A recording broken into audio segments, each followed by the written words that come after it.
Ito na yung aking kinukuha na mulberry. Isang klase din ng mulberry. Hanon, take this one. Ito pa. Ang ano niya, nasa mga sanga-sanga. Ayan. Lalaki. Matamis siya, sobrang tamis. Ito, maliliit pa siya.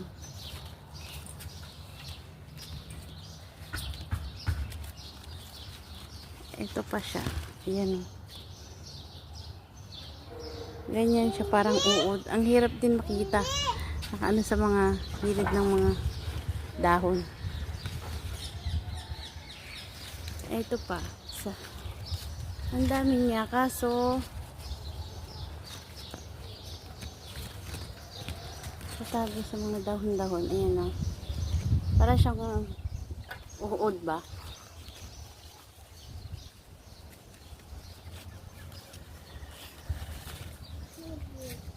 Ito pwede na siya.